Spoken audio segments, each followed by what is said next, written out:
I completely cut caffeine out of my life. This was not something I took lightly, and this journey was definitely stranger than I expected, both mentally and physically. Let me tell you what I went through. Hello, my name is Edward Roberts. Thank you for joining me here on Edward's Journal. So, caffeine was a big part of my life, and I don't just mean coffee in the morning. I'm talking Coca Cola, I'm talking the odd Red Bull, mixed drinks with caffeinated beverages in them. It was a part of my day nearly every day, and that morning coffee was something I relied on just to get out of bed. It was almost like I would set the coffee maker with a timer, my alarm would go off. I wasn't really interested. I'd hit snooze, but when I'd smell the coffee, I'd think, okay, well, there's a reason to throw the covers off, get out into that cold room, shuffle over to the kitchen and get myself a cup of coffee. And it was like coming alive, taking that first sip. I enjoyed the ritual of making it, and I really enjoyed the flavor and the way it made me feel. Now, I'm not a morning person, just in general. You kind of think that eventually your mind and body would be programmed to become a morning person if that is what your life dictates. And I'm talking having to get up early for work, for school, for kids. None of these eras of my life, even when all three of them were simultaneously putting that morning pressure on me, did it ever change inside me. I'm a night owl. That's how it is. I can stay up late with the best of them. But when it comes to getting up in the morning, I am the worst. I have this fantasy of my mattress having like a robotic jack arm on it, like a pneumatic pump arm that just kind of comes up and dumps me out of the bed.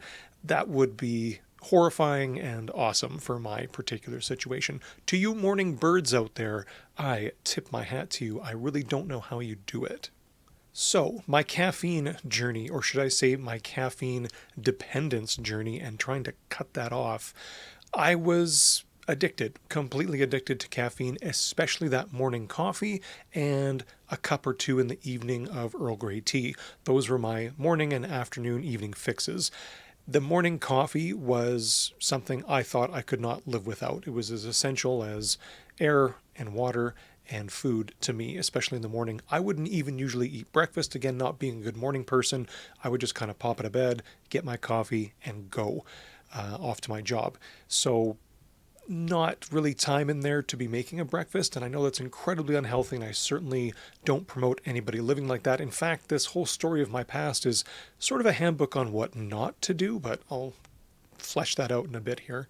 So the morning coffee, and when I say 2 cups, it was about 2 cups, but in reality they were big cups. We're talking probably 3 or 4 measured instrumental cups of liquid was how much coffee I was consuming in the morning. And again, that's not including the Red Bull the occasional Coca-Cola, and that evening tea that I relied on in the late afternoon, early evenings. So just that morning coffee was quite a big dose of caffeine, and this was habitual, hardly missing a day for, I'm honestly going to say, about 20 years.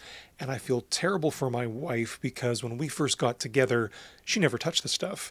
And then just being around me, the aroma and the flavor, she eventually got on the train. I am now caffeine free and she is not. And it doesn't really affect her the way it did me, but I still feel like a terrible person. Like I got somebody hooked on hard drugs and then I went and got sober and I was like, well, sorry.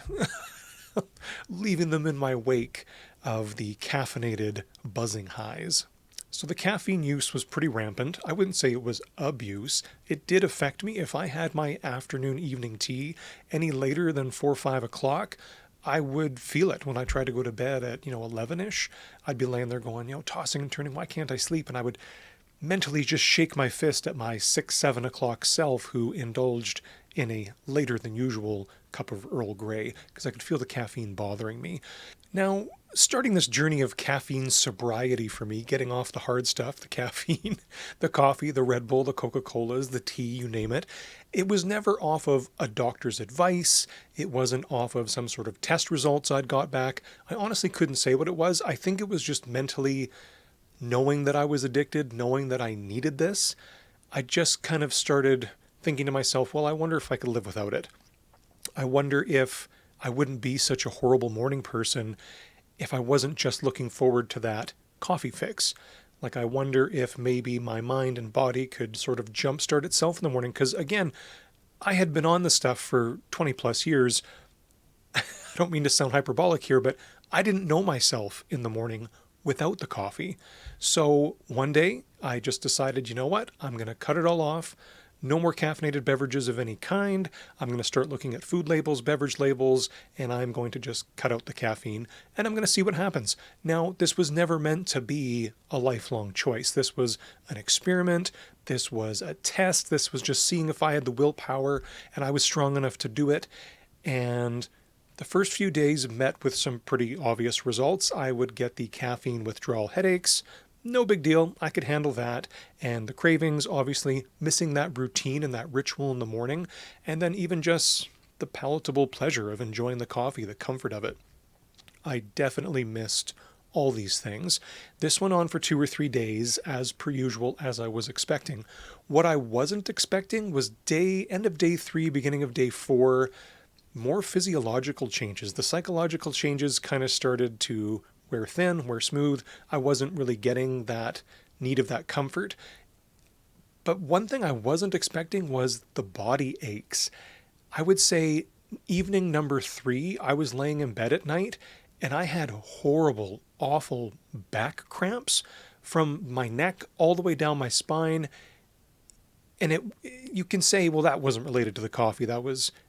But I'm telling you, I had never felt this feeling before in my life.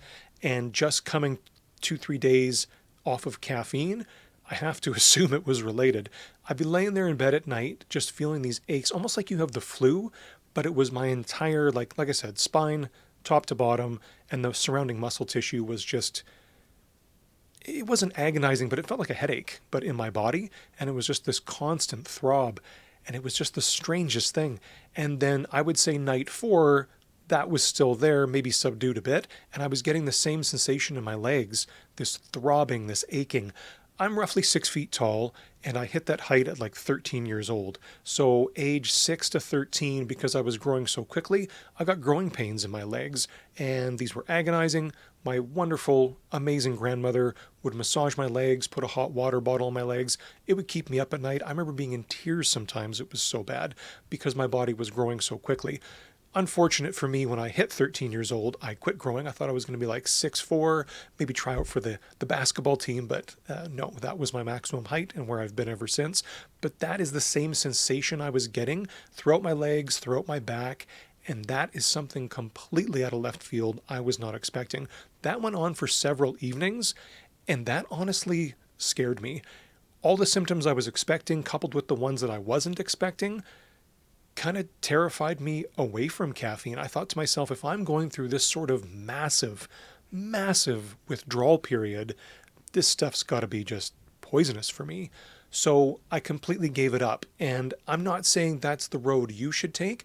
I'm just reaching out to all the coffee addicts out there who, like me, enjoy the ritual, enjoy the taste, enjoy the smell, and just saying, hey, if you're feeling sluggish, if you're feeling low in the mornings, you're feeling like you can't make it through the day without this, just try.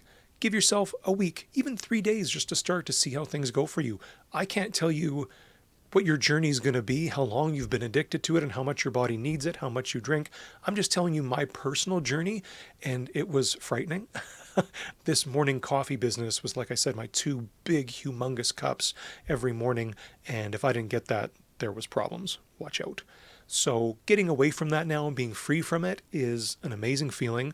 I can only describe my mornings as better, not amazing, and that's more my psychological programming of how I'm set up to not really be a morning person.